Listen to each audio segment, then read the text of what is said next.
નમસ્કાર. 8મા પગાર પંચને લઈને એક ખૂબ જ મોટો અને મહત્વનો ઘટનાક્રમ સામે આવ્યો છે. લાખો કેન્દ્રીય સરકારી કર્મચારીઓ જેની રાહ જોઈ રહ્યા હતા, એવું લાગે છે કે રાહ હવે પૂરી થવા જઈ રહી છે. તો ચાલો આપણે ઊંડાણમાં સમજીએ કે આ આખી વાત શું છે અને એનો મતલબ શું થાય છે.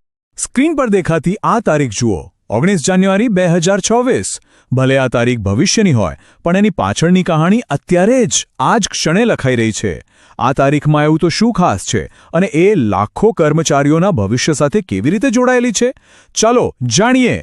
તો જો આ તારીખ પાછળનું કારણ છે એક સત્તાવાર પત્ર. 19 જાન્યુઆરી 2026ના રોજ 8મા પગાર પંચની નવી દિલ્હી ઓફિસમાંથી એક પત્ર બહાર પાડવામાં આવ્યો, અને આ પત્રે જાણે આખી પ્રક્રિયાને ફાસ્ટ ટ્રેક પર મૂકી દીધી છે. આજના આ વિશ્લેષણમાં આપણે આ જ નવા પત્રથી શરૂઆત કરીશું. પછી જોઈશું કે આખી ઘટના કેવી રીતે આગળ વધી, પંચને કયા સ્ટાફની જરૂર છે, આ બધી બાબતો કર્મચારીઓ માટે કેમ આટલી અગત્યની છે, અને સૌથી છેલ્લે હવે આગળ શું કરવું જોઈએ એને પણ વાત કરીશું.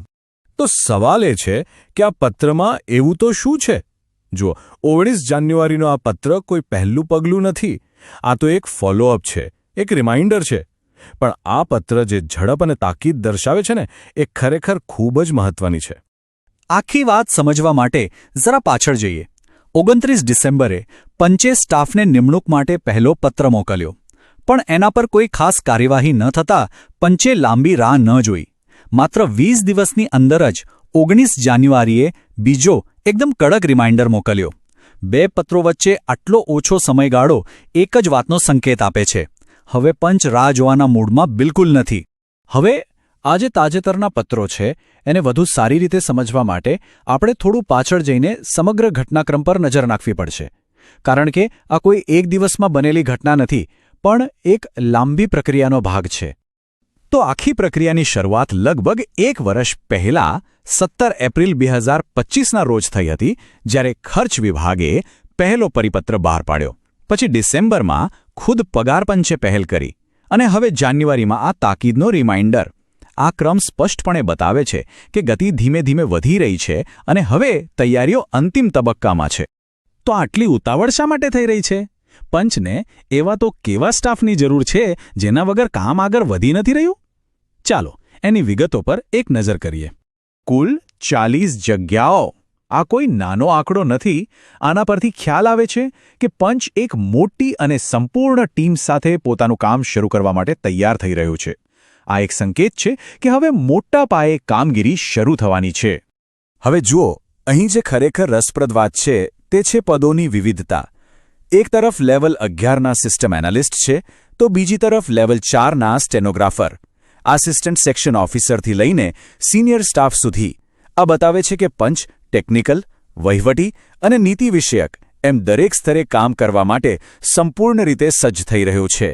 અને સૌથી મોટી વાત, આ નવા પત્રમાં સ્ટાફની વિગતો મોકલવા માટેની છેલ્લી તારીખ 5મી ફેબ્રુઆરી આપવામાં આવી છે. આટલી ટૂંકી ડેડલાઇન એ વાતનો પાક્કો પુરાવો છે કે પંચ હવે એક પણ દિવસ બગાડવા માંગતું નથી. કામ તરત જ શરૂ કરવું છે. અત્યાર સુધી આપણે આખી ઘટના અને પંચની જરૂરિયાતોની વાત કરી, પણ આ બધાનો સામાન્ય કર્મચારી માટે શું અર્થ છે? આ વહીવટી ગતિવિધિનું વાસ્તવિક મહત્વ શું છે? ચાલો હવે એ સમજીએ. એક સીધો સવાલ મનમાં આવે છે: ભાઈ, આટલી બધી ઉતાવળ શા માટે? એવું તો શું બદલાઈ ગયું કે પંચે આટલી ઝડપથી કામગીરી શરૂ કરી દીધી? જવાબ એકદમ સ્પષ્ટ છે. પંચ હવે પોતાનું મૂળભૂત કામ, એટલે કે જે કામ માટે તેની રચના થઈ છે, તે શરૂ કરવા માંગે છે. સ્ટાફની ભરતી એ તૈયારીઓનું છેલ્લું પગથિયું છે. એકવાર ટીમ બની જાય પછી પગાર ધોરણ, ભથ્થા અને કર્મચારીઓની ફરિયાદો પરનું મુખ્ય કામ શરૂ થઈ શકે છે. આ ઉતાવળ એ જ બતાવે છે કે તૈયારીઓનો તબક્કો પૂરો થઈ ગયો છે. હવે માત્ર એક્શન બાકી છે. તો આ બધી માહિતીનો સાર શું છે? સાર એ છે કે હવે કર્મચારીઓએ સક્રિય થવાનો સમય આવી ગયો છે. પછી ભલે તે હાલમાં સેવામાં હોય કે પછી નિવૃત્ત થઈ ગયા હોય. આ વિકાસનો અર્થ બંને માટે ખૂબ જ મહત્વનો છે. તો હવે કરવું શું જોઈએ? હવે નક્કર પગલાં લેવાનો સમય છે. પહેલું, પોતપોતાના સંગઠનો અને યુનિયનોનો તરત જ સંપર્ક કરો. બીજું, તમારી બધી માંગણીઓ, ફરિયાદો અને સૂચનોને વ્યવસ્થિત રીતે એકઠા કરો. અને ત્રીજું, તેને યોગ્ય ચેનલ દ્વારા પંચ સમક્ષ રજૂ કરો, કારણ કે આ તક વારંવાર નહીં મળે. અને યાદ રાખો, આ માત્ર હાલના કર્મચારીઓ માટે જ નથી, તમામ પેન્શનરો માટે પણ આ એટલું જ મહત્વનું છે. પગાર ધોરણમાં કોઈ સુધારો કરાવવો હોય, કોઈ નવી ભલામણ રજૂ કરવી હોય, કોઈ જૂની ફરિયાદ હોય કે પછી અગાઉના પંચમાં કોઈ મુદ્દો રહી ગયો હોય, આ બધી બાબતોને રજૂ કરવાનો આ જ સુવર્ણ સમય છે. તો 8મું પગાર પંચ હવે એક્શન મોડમાં છે. સ્ટાફની ભરતી એ એનો છેલ્લો અને સ્પષ્ટ સંકેત છે.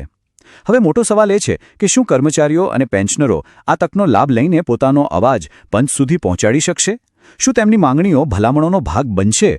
આનો જવાબ હવે કર્મચારીઓની સક્રિયતા પર નિર્ભર કરે છે. લેટ્સ અપડેટ 13 સાથે જોડાયેલા રહો. સાચા સમાચાર, સરકારી અપડેટ અને મહત્વપૂર્ણ માહિતી માટે ચેનલને સબસ્ક્રાઇબ કરો અને બેલ આઇકોન દબાવવાનું ભૂલશો નહીં. Stay update, stay smart.